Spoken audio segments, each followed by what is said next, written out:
To raise the 200,000 yuan needed for my husband's grandmother's life-saving treatment, I endured the scorching summer heat doing the most menial assistant work on a film set only to receive a text from my husband hinting at divorce. Turns out he's actually a billionaire. Our 3 years of marriage and his grandmother's critical illness were nothing more than an elaborate loyalty test he designed. August in Los Angeles. The kind of heat wave that could melt asphalt. My name is Ava, and right now I feel like a fish gasping on dry land baking outside the set waiting to be summoned. Sweat beads gather on my forehead, forming rivulets that sting my eyes. My sun shirt is soaked through, clinging unpleasantly to my back. My phone vibrates. A WhatsApp message from Ethan. How's the money coming along? Grandma's side is getting anxious. My fingertip hovers over the screen. I can almost picture his handsome face creased with a hint of worry as he typed. I reply, almost there. Just give me a little more time. Seconds later, another message pops up. Ava, maybe we should think about separating? My heart plummets like it's been dropped into an ice cave. Separate? Over $200,000. This money is for his grandmother's life-saving heart bypass surgery. We've been married for 3 years, always deeply in love. He's gentle, considerate, everything except poor. For this $200,000, I gave up a promising career as an architect. I pulled strings through his friend to get into this film crew as a personal assistant to the A-list actress Scarlett. The pay is high, but the price is my dignity. Ethan, don't be ridiculous. We promised to stick together through thick and thin. I type quickly, trying to banish the ominous feeling. He doesn't reply. Just then the walkie-talkie crackles to life with harsh static. Ava, Scarlett wants you inside. I take a deep breath, wipe the sweat and humiliation from my face, force a professional smile, and walk towards the luxury trailer, its air conditioning blasting cold enough to freeze hell over. Inside the trailer, the air conditioning is arctic. Scarlett, the global superstar, lounges on a genuine leather sofa, a facial mask covering most of her face, leaving only her sharp, shrewd eyes visible. Her manager Maria and a few junior assistants hover around her. The atmosphere is tense. Where's my coffee? Scarlett's voice buzzes impatiently from behind the mask. Scarlett, your coffee's here. I quickly hand over the iced Americano I just bought, my hand steady, careful not to spill a drop. She doesn't take it, just glances at a nearby assistant. The junior assistant takes it, tests the temperature, and says fawningly, "The temperature is perfect, Scarlett." Only then does Scarlett lift a corner of her mask, take a sip, and immediately frown. Smack. She slams the coffee cup down on the table, splashing the brown liquid all over me. So hot.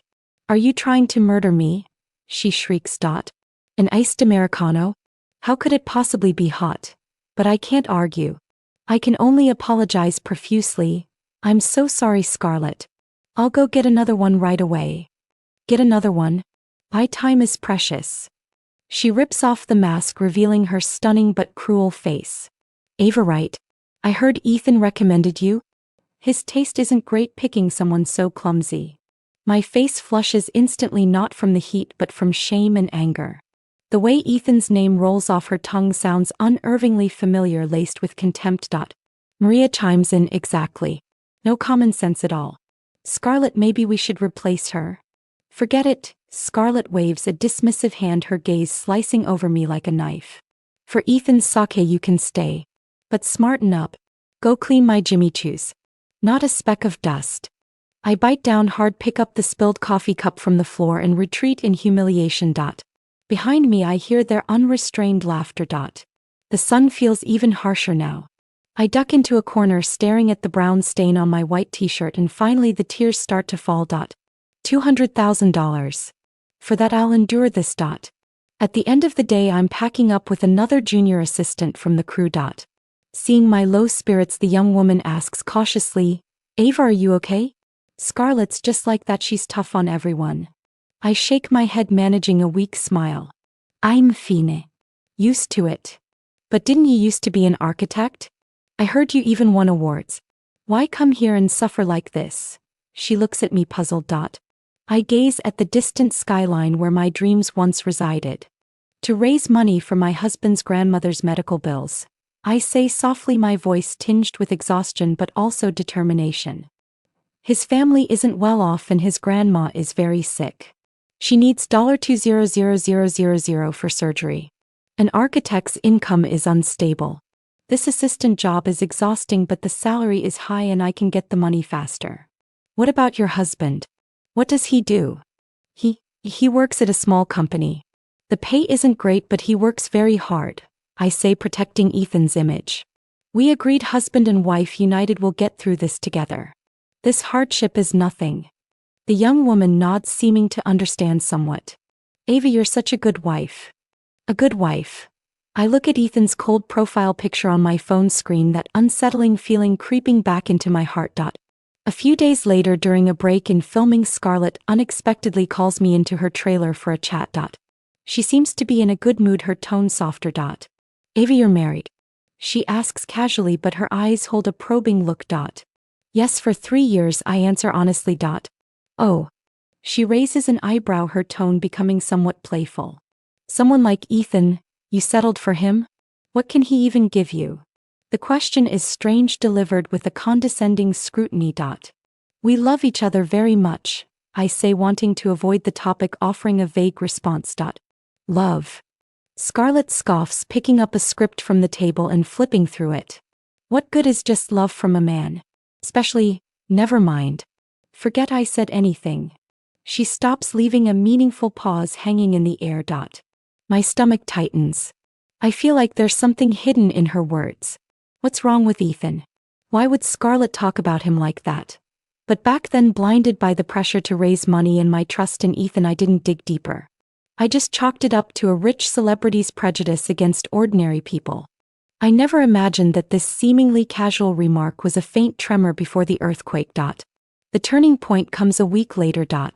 Scarlett is hosting a private party to celebrate the wrap of her new movie. The venue is a top-tier mansion in Beverly Hills. As her personal assistant, I am naturally on the guest list, or rather on the list of staff required to be present and working. Wearing the standard uniform issued by the production company, I weave through the glamorous mingling crowd, serving drinks, clearing tables, handling miscellaneous tasks. The level of luxury here is beyond my imagination. Crystal chandeliers, expensive oil paintings, the very air thick with the scent of money.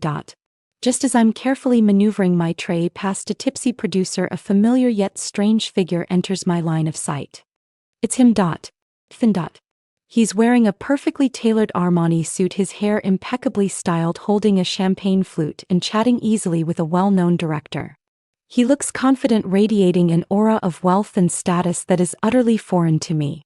This isn't the modestly dressed, slightly choku worried/distressed husband I know, the one who works at a small company.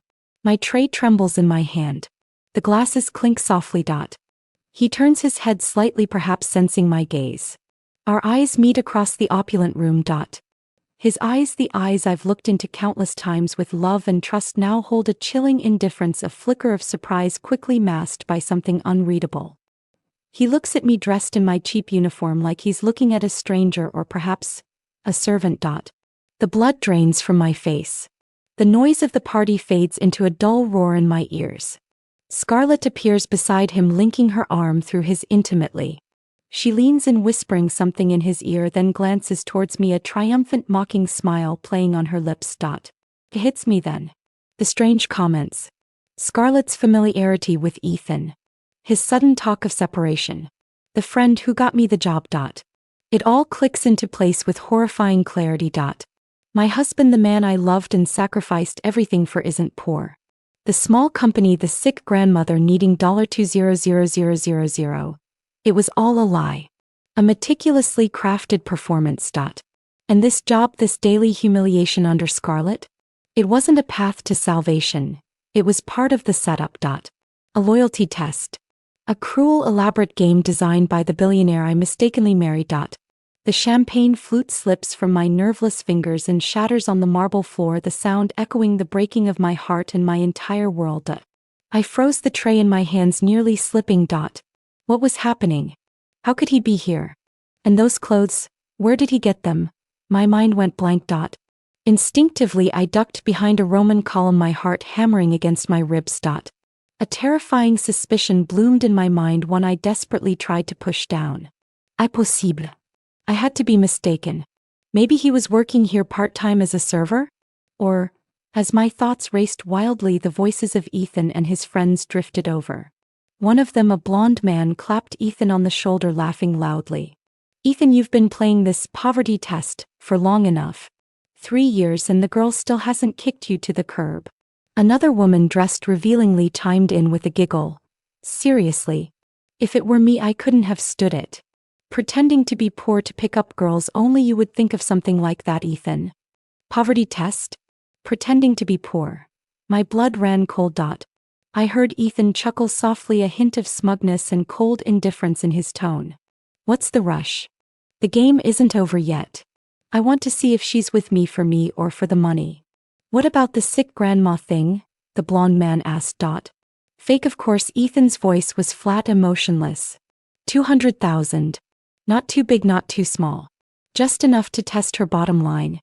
To see if she'd abandon her principles and me for money. So setting her up as Scarlett's assistant, that was you too? The woman exclaimed in realization. No wonder Scarlett gives her such a hard time barely looking her in the eye. She was helping you with the test. I clearly heard Scarlett's voice, then laced with a lazy amusement. Just doing a favor, Ethan.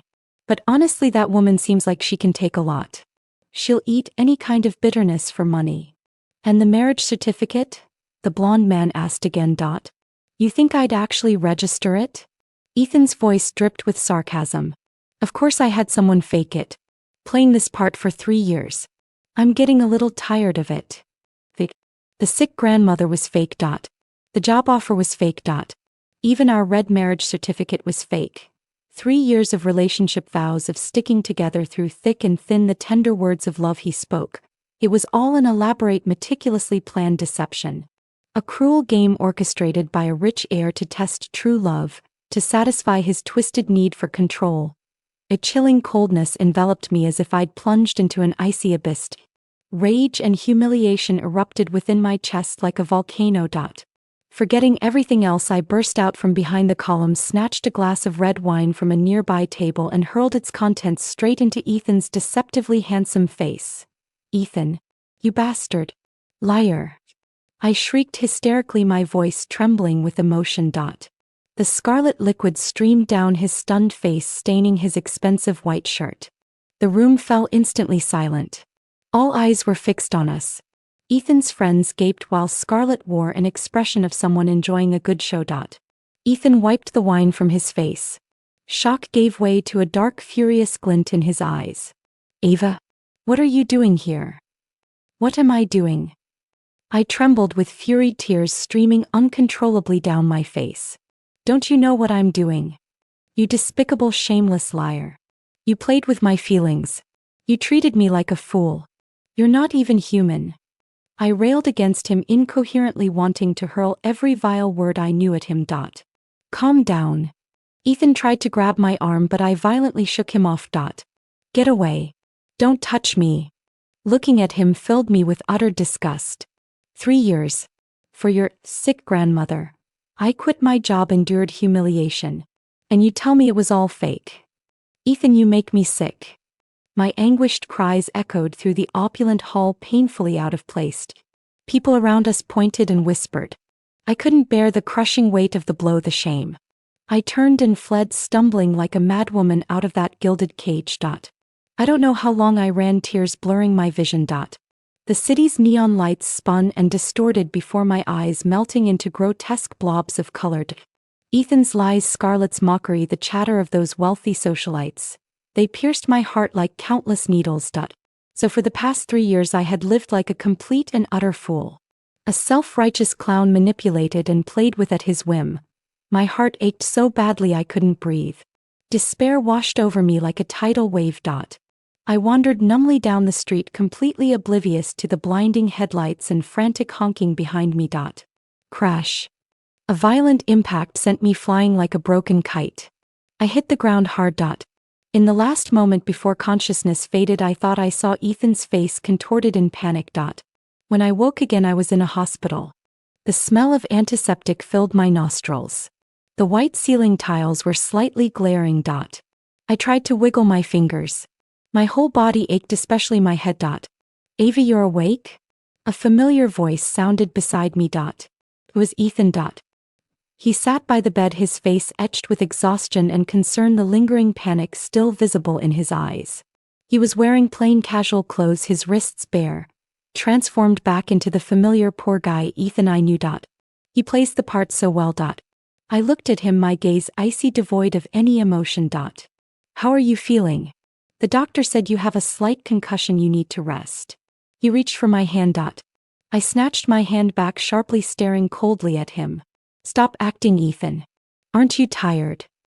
His face froze, the concern in his eyes instantly replaced by panic and a flicker of embarrassment. Ava, listen to me, let me explain.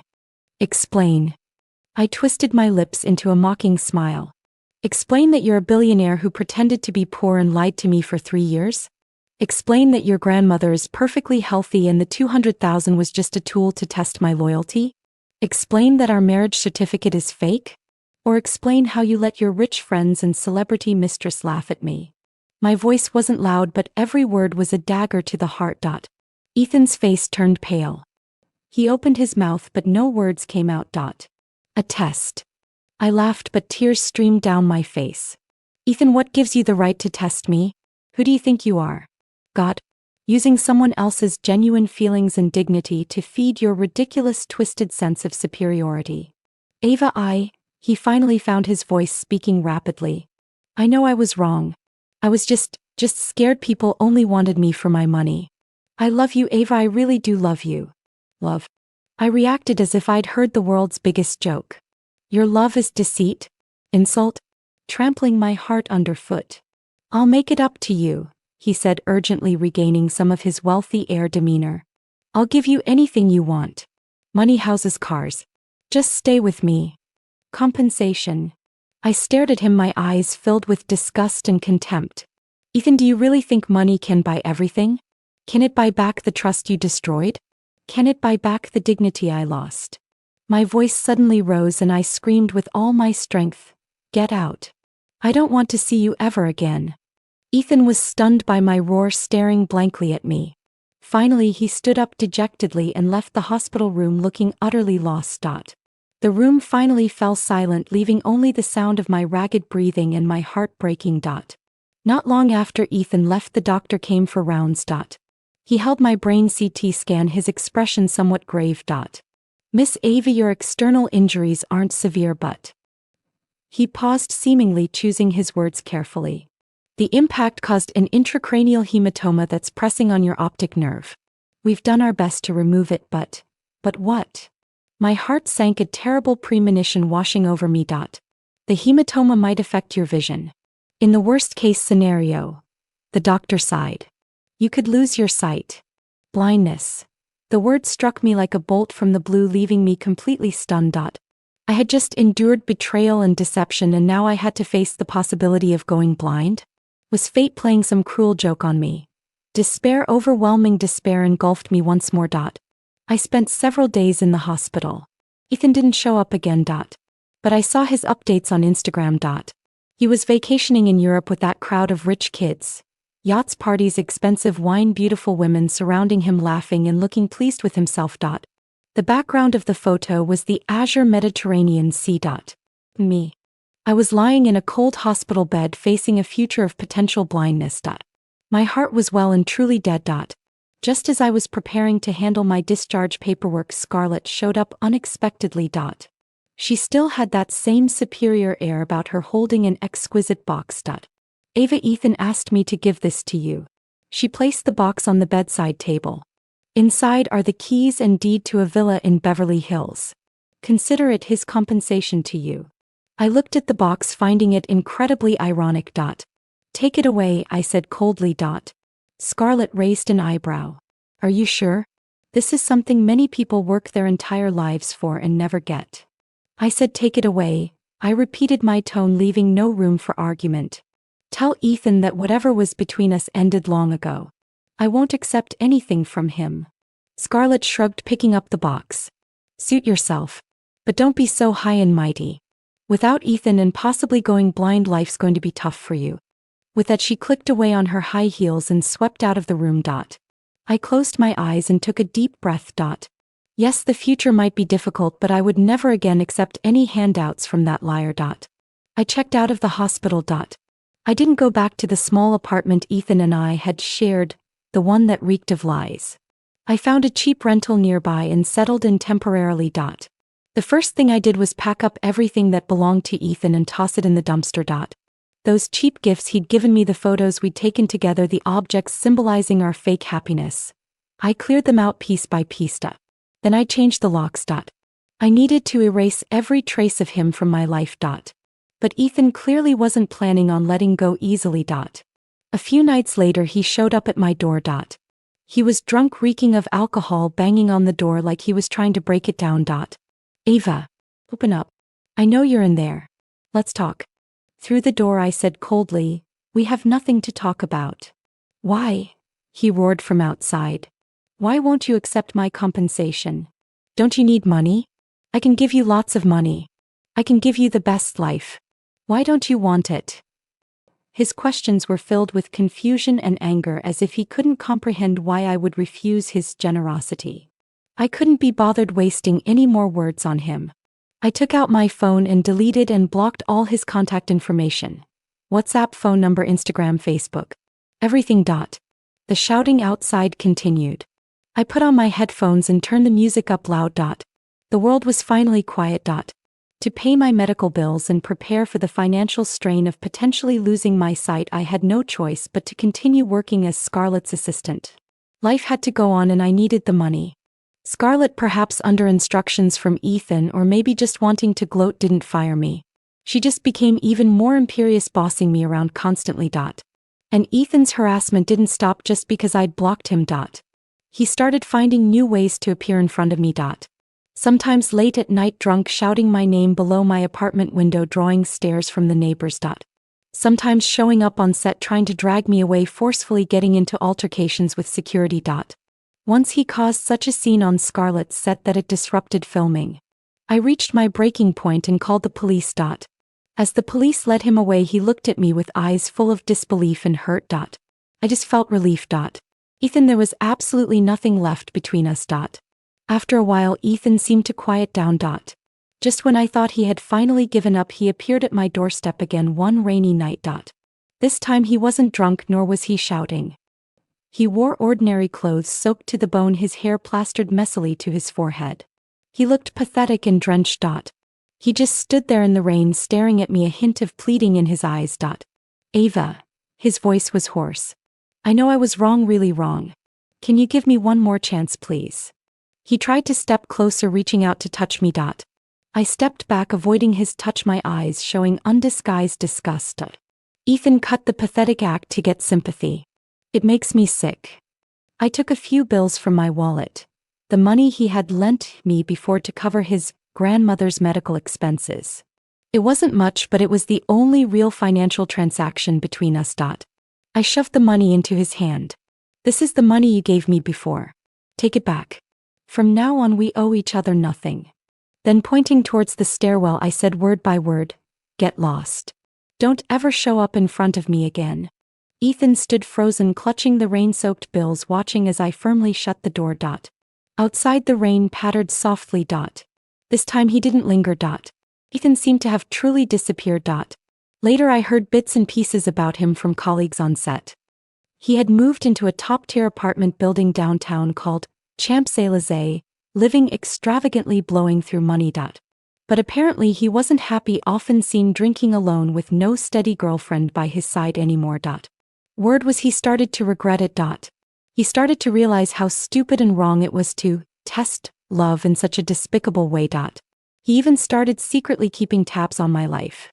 Where I worked, where I went, he seemed to know everything. But I didn't care. Whether he regretted it or not had nothing to do with me. I just wanted to live my own life. However, fate didn't seem inclined to let me off easy. The doctor's prediction eventually came true. My eyesight began to deteriorate rapidly. At first, things were just blurry with double vision. Gradually, my field of vision narrowed and colors faded. Until one morning I woke up to nothing but endless darkness. I was completely blind. Panic, helplessness, despair. All the negative emotions swallowed me whole in an instant. I lost my job. I couldn't take care of myself. Even leaving the house required fumbling my way around. The world had become a black hole filled with obstacles and dangers. My dream of being a designer was completely shattered. What was the point of living anymore? One dark night I fumbled my way to the seaside. The cold sea breeze brushed against my cheeks and the waves crashed against the rocks with a dull roar. Was this my final destination? Step by step I walked deeper into the sea, the icy water rising past my ankles, my knees. Just as I was about to stop struggling, ready to let the water engulf me, a pair of strong arms suddenly wrapped around me tightly from behind, dragging me back to shore. Don't do anything stupid. A slightly hoarse male voice laced with anxiety sounded beside my ear. The voice was unfamiliar. I collapsed onto the sand, soaked and trembling uncontrollably. Who are you? Let go of me. I struggled. Alex. The voice hesitated before answering. I live nearby. I saw you walking into the sea. It was too dangerous. His voice sounded strange, deliberately lowered, and the way he walked seemed unnatural, as if he had trouble with his leg. Thank you, but I don't need your help, I said, my heart dead inside. Your eyes. He seemed to notice my blindness. You need someone to look after you. In the following days, this man, calling himself Alex, the one with the limp, began appearing frequently in my life. He helped me contact services for the visually impaired, taught me how to use a cane, and helped me familiarize myself with my surroundings. He always spoke gently and patiently, taking meticulous care of me. His voice, though deliberately altered, sometimes held a fleetingly familiar tone when he wasn't careful. Sometimes I'd catch a faint whiff of a cologne I once knew very well. I asked about his leg. He said it was due to an accident, a lingering aftereffect. I asked about his voice. He claimed the same accident had damaged his vocal cords. He seemed to know everything about me, what I liked to eat, what I didn't, even my little habits. It wasn't that I didn't have suspicions. But the helplessness and dependence that came with blindness, coupled with his perfectly measured, non-invasive kindness, gradually lowered my guard. Maybe I was overthinking it. Maybe fate had finally sent an angel to save me. Under Alex's dedicated care and encouragement, I slowly emerged from the fog of despair. I started learning Braille using screen reader software on the computer, and even tried picking up a paintbrush again, trying to feel and depict the world through my heart. Alex was always by my side, reading the newspaper to me, going for walks with me, listening to me pour my heart out. He was like a beam of light illuminating my dark world. We grew closer. I started to depend on him, even started to waver. My vulnerability after losing my sight made me desperate to hold on to this rare warmth. Although occasionally a flicker of unease would pass through the depths of my heart. That familiar tone, that familiar scent, his all too coincidental appearance. But I didn't dare think too deeply, afraid that this only source of warmth would disappear too. The gears of fate always turn when you least expect it. One afternoon several months later, I accidentally bumped into the corner of a table at home, cutting my forehead. Alex nervously helped me treat the wound. Maybe it was the shock from the impact, or perhaps the bruising was finally starting to fade. That night I felt like my eyes weren't quite so black. I could vaguely perceive a faint sense of light. Over the next few days this sensation grew stronger. Until one morning a week later, sunlight streamed through a gap in the curtains. I habitually opened my eyes, preparing to greet another dark morning. However, blinding light flooded in and I instinctively shut my eyes again. When I slowly opened them again, the scene before me gradually sharpened from a blur into focus. The familiar room, the familiar furniture, and the face sitting by my bedside about to hand me a glass of water. That face still handsome, but now etched with fatigue and a hint of world weariness. It wasn't Alex. It was Ethan. He wasn't limping. He had just been deliberately faking the limp when he walked. His voice in his shock had reverted to its original tone. Ava? Your eyes. I stared at him, feeling completely thunderstruck. All the pieces clicked into place instantly. The deliberately hoarse voice. The fake limp. That damned familiar cologne. The coincidence of him knowing everything about me. It was all him. It had always been him. A second deception. Even more despicable, more insidious. He pulled me back from the abyss of despair, gave me hope and someone to rely on, only to, what? Manipulate me again. Ethan. I began, my voice so cold it felt foreign even to me. The surprise on his face instantly morphed into sheer panic. Ava, listen to me, let me explain. Explain. I cut him off, slowly sitting up and looking directly into his eyes. Explain why you pretended to be someone else. Explain why you deceived me again. Was it fun? Watching a blind woman be grateful to you, her savior? Did that give you a sense of accomplishment? No. Ava. He grabbed my hand desperately, his grip frighteningly strong. I just wanted to take care of you. I saw you trying to kill yourself, I couldn't lose you. But I knew you hated me, that you wouldn't accept my help, so you lied again? Deceived me again? I yanked my hand away, looking at him with disgust. Ethan, you never learned to respect anyone, do you? You only ever care about your own feelings. You think this is love? This is selfishness. It's control. It's a deeper kind of insult. I love you. I really do love you. He dropped to his knees beside the bed, his voice choked with sobs, trying to grab the hem of my clothes. Ava, forgive me this one time, just this last time. Let's start over, okay? Forgive you. I looked at his tear-streaked face, but my heart felt utterly dead. Ethan, once trust is broken, it can never be truly mended. I have absolutely no trust left for you. I threw back the covers, stood up, walked to the door and pulled it open. Get out, my voice was quiet but held an undeniable finality. Take your lies and get out of my world. Forever. Ethan looked up, his face streaked with tears, his eyes filled with despair. But eventually he stood up, stumbling, and step by step walked out of this safe harbor he had built with lies. Ethan left. This time he was really gone. I reclaimed my life. After my sight returned, I used my previous professional knowledge and the insights gained from this unique experience to start designing again. It was difficult, but I took it one step at a time, slowly getting back on track. Life was calm and fulfilling. One day several months later, I was coming home from work and saw a familiar soup dumpling stand near my doorstep. Steaming hot, the aroma filling the air. Those were the soup dumplings Ethan had once promised me, saying that when he had money, he would buy them for me every day. It was what we ate most often when we used to date. I saw Ethan standing behind the stand, dressed in plain clothes, awkwardly learning how to wrap the dumplings from the owner. He saw me and his eyes lit up for a moment, then immediately dimmed, filled with a mixture of timidity and hope. He held out a freshly steamed basket of soup dumplings, walking up to me, his voice low. Ava, your favorite. I looked at the basket of dumplings, then at him. Once this represented the simplest form of happiness for me.